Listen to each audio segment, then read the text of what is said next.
శివుడు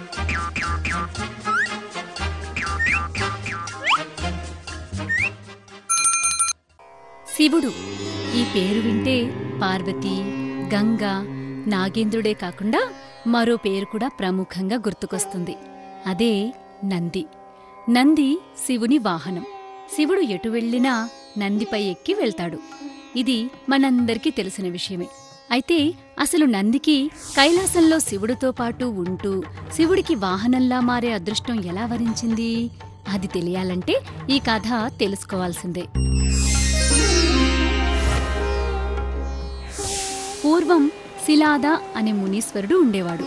ఆయనకు పిల్లలు లేకపోవడంతో శివుడి గురించి తపస్సు చేయాలని నిర్ణయించుకున్నాడు. శివుని భక్తిలో మునిగిపోయి శిలాదముని కొన్నేళ్లపాటు తపస్సు చేస్తూనే ఉండిపోయాడు. శిలాదముని భక్తికి మెచ్చిన శివుడు అతని ముందు ప్రత్యక్షమై శిలాదా అని పిలిచాడు.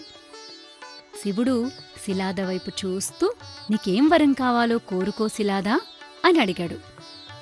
అప్పుడు శిలాదస్వామి, నాది ఒకే ఒక కోరిక, నాకు పిల్లలు లేరు, నాకు బిడ్డను వరంగా ప్రసాదించు అని అడిగాడు. శివుడు శిలాద వైపు చూస్తూ చిరునవ్వుతో, నీ కోరిక త్వరలోనే నెరవేరుతుంది అని చెప్పి అదృశ్యమయ్యాడు. ఓవైపు శివుని దర్శనం, మరోవైపు శివుని వరం. ఇంకేముంది, శిలాద ఆనందంగా ఇంటికి వెళ్ళాడు. మరుసటి రోజు శిలాదముని పొలానికి వెళ్లి పొలం దున్నబోతుండగా ఒక పసిబిడ్డ కనిపించాడు. సూర్యుడిలా మెరిసిపోతున్న ఆ బిడ్డను అలాగే చూస్తూ ఉండిపోయాడు. ఇంతలో శిలాద, ఆ బిడ్డని తీసుకెళ్లి పెంచి ప్రయోజకుణ్ణి చేయి అని ఆకాశవాణి వినిపించింది. శిలాదముని ఆనందంగా ఆ బిడ్డను తీసుకుని వెళ్లాడు. ఆ బిడ్డకు నంది అని పేరు పెట్టాడు. నంది చాలా తెలివైనబ్బాయి, ఎలాంటి విషయాన్నైనా సులువుగా నేర్చుకోగలడు. నంది వల్ల శిలాదముని చాలా సంతోషంగా ఉన్నాడు. కొన్నేళ్ల తర్వాత మిత్ర, వరుణ అనే ఇద్దరు మునులు శిలాదముని ఇంటికి వచ్చారు. శిలాద వారిని సాదరంగా ఆహ్వానించి అతిథి మర్యాదలు చేశాడు. అంతేకాదు, వారిని తన ఇంట్లో విశ్రాంతి తీసుకోవాలని కోరాడు. శిలాదముని వెంటనే నందిని పిలిచి, వీరు ఇక్కడున్నంతకాలం ఏ లోటు రాకుండా జాగ్రత్తగా చూసుకోమని చెప్పాడు. నంది తన తండ్రి చెప్పినట్టే ఆ ఇద్దరు మునులను చాలా బాగా చూసుకున్నాడు. కొన్ని రోజుల తర్వాత ఆ ఇద్దరు మునులు తమ ప్రయాణాన్ని తిరిగి కొనసాగించడం కోసం శిలాదముని ఇంటి నుంచి బయలుదేరాలనుకున్నారు. అప్పుడు శిలాదముని, నంది వారిద్దరి ఆశీర్వాదం కోరుకున్నారు. ముందుగా శిలాదని ఆయురారోగ్యాలతో కలకాలం సంతోషంగా జీవించు అని దీవించారు. అనంతరం నంది మునులకు నమస్కరించాడు. మునులు నందివైపు విచారంగా చూస్తూ, జాగ్రత్తగా ఉండు నాయనా, నీ తల్లిదండ్రులకు, గురువులకు మంచి పేరు తీసుకురా అని దీవించారు. నందిని దీవించే సమయంలో మునులు విచారంగా ఉండడం గమనించిన శిలాదముని వారి వెనక్కి కంగారుగా పరిగెత్తుకుంటూ వెళ్లాడు. వారి ముందు నిల్చుని ఆయాసపడుతూ, మీరు నా కుమారుడిని దీవించే సమయంలో విచారంగా ఉన్నారెందుకు? ఏదైనా జరగరానిది జరగబోతుందా అని అడిగాడు. అప్పుడు మిత్ర శిలాద వైపు బాధగా చూస్తూ, నీ కుమారుడిని దీర్ఘాయుష్మాన్ భవ అని దీవించలేను అన్నాడు. ఆ మాట విని శిలాదకి ఏమీ అర్థం కాక, నా కుమారుడికి ఏం జరగబోతుంది అని బాధగా అడిగాడు. అప్పుడు వరుణ శిలాద వైపు చూసి, నీకు ఈ విషయం చెప్పాలంటే బాధగా ఉంది, కాని చెప్పక తప్పడం లేదు. నీ కుమారుడు పూర్ణాయుష్కుడు కాదు అని చెప్పాడు. అది విని శిలాద ముఖం ఒక్కసారిగా విషాదంగా మారిపోయింది. నంది దూరమవుతున్నాడని తెలిసి కుంగిపోయాడు. బాధతో అక్కడే ఆగిపోయాడు. తర్వాత బాధగా ఇంటివైపు బయలుదేరాడు. నంది శిలాదముని చూసి ఏదో జరిగిందని అర్థమై కంగారుగా, ఏమైంది నాన్నా అని అడిగాడు. శిలాదముని బాధగా మునులు చెప్పిన విషయం గురించి వివరించాడు. అది విని నంది భయపడతాడేమో అనుకున్నాడు శిలాదముని. కాని నంది మాత్రం నవ్వుతూ, మునులు చెప్పింది విని భయపడుతున్నావా అని అడిగాడు. శిలాదమునికి ఏమీ అర్థం కాక ఆశ్చర్యంతో నందిని చూస్తూ ఉండిపోయాడు. అప్పుడు నంది, నాన్నా, నువ్వు శివుణ్ణి చూశానని చెప్పావు. శివుణ్ణి చూసినవారు ఇలా మునులు చెప్పిన దానికి భయపడరు. నిజంగానే నేను మరణించాలని రాసున్నా ఆ రాతని శివుడు మార్చగలడు. ఆయన గొప్ప దేవుడు. ఆయన ఏదైనా చేయగలడు. మనం ఆయన్ని పూజిస్తున్నాం. మనకేదైనా జరిగితే ఆయన చూస్తూ ఊరుకుంటారా అన్నాడు.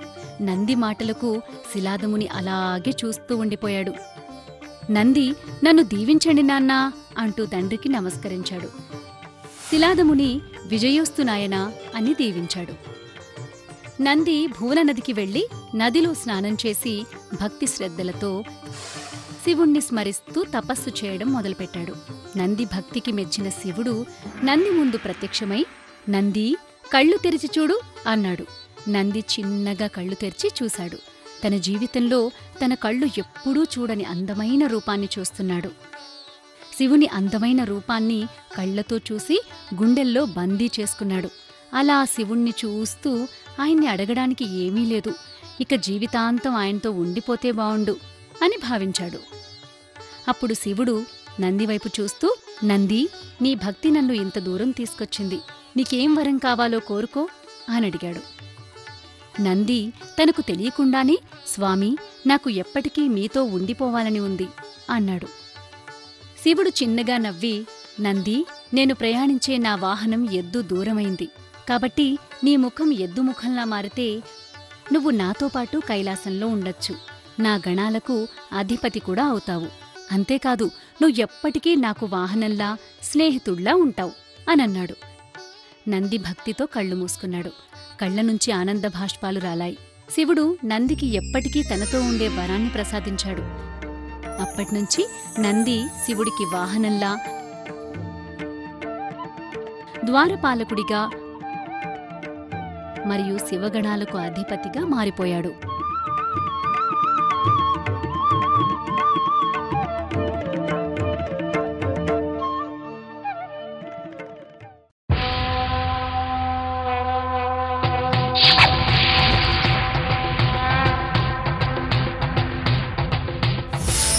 పరమేశ్వరుడి నివాసం కైలాసం. త్రిమూర్తులలో ఒకడైన పరమేశ్వరుడు నిత్యం తపస్సులో మునిగి ఉండేవాడు. కైలాసానికి సమీపంలోనే పర్వతరాజైన హిమవంతుడి రాజ్యం ఉండేది. హిమవంతుడి భార్య అప్సరస మేనక. వారికి జన్మించింది పార్వతి. పర్వతరాజు కుమార్తె కాబట్టి ఆమెకు పార్వతి అని పేరు వచ్చింది. పార్వతి అల్లారు ముద్దుగా పెరిగింది. ఆటపాటలతో కాలం గడుపుతూ ఉన్న చిన్నతనం నుంచి పార్వతికి పరమేశ్వరుడిని వివాహం ఆడాలని కోరిక ఉండేది. పార్వతి పెరిగి పెద్దదయ్యింది. ఒకరోజు నారదముని పార్వతి వివాహయోచనలో ఉన్న హిమవంతుడి ఆస్థానానికి వచ్చాడు. పార్వతిని చూడగానే ఆమె మదిలోని కోరిక తెలుసుకున్న నారదముని హిమవంతుడి వద్దకు వెళ్లి, రాజా, పార్వతికి శివుడిని తప్ప మరొకరిని వివాహం చేసుకోవాలనే కోరిక లేదు అని చెప్పాడు. పర్వతరాజు ఎంత చెప్పినా పార్వతి పరమేశ్వరుని తప్ప మరొకరిని పెళ్లి చేసుకునేందుకు ఒప్పుకోలేదు.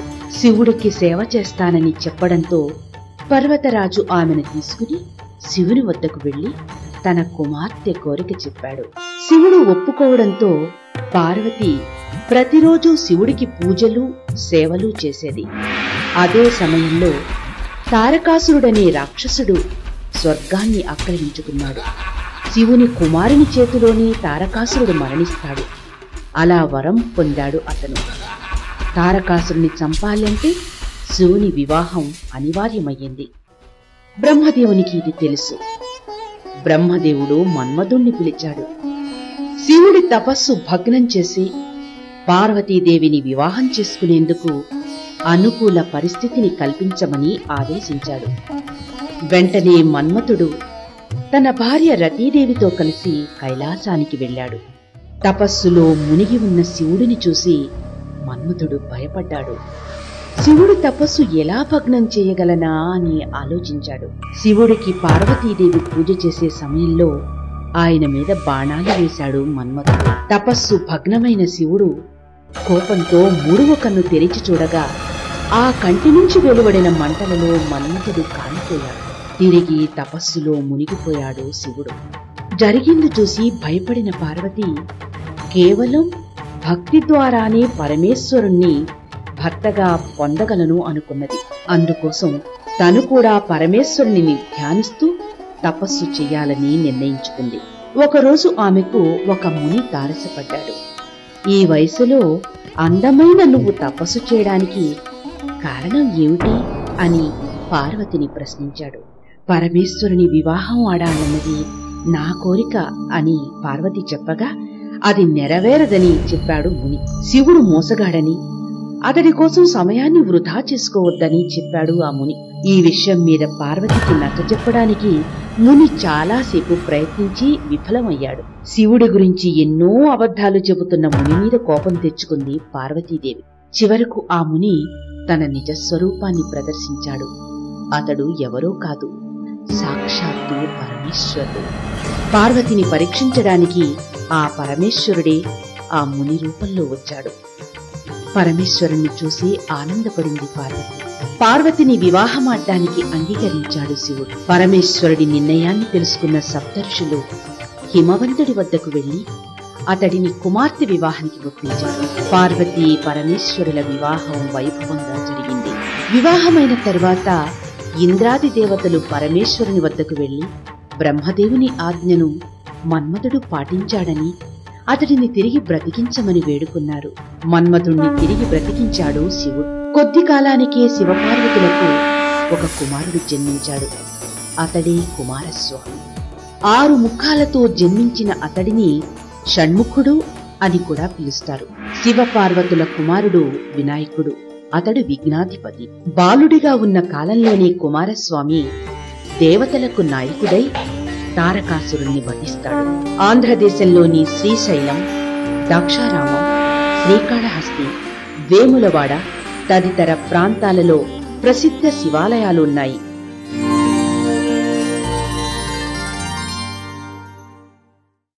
మరి ఇలాంటి మంచి మంచి పద్యాలు, పాటలు, కథలు చూడాలనుందా? ఇంకెందుకు ఆలస్యం? వెంటనే మీ అమ్మా నాన్నలకు చెప్పి మాకు సబ్స్క్రైబ్ చేయించరా? ఈలోగా మేము మీకోసం బోలెడు వీడియోలను తయారు చేసే ప్రయత్నంలో ఉంటాం. అంతవరకు సెలవా మరి. టాటా.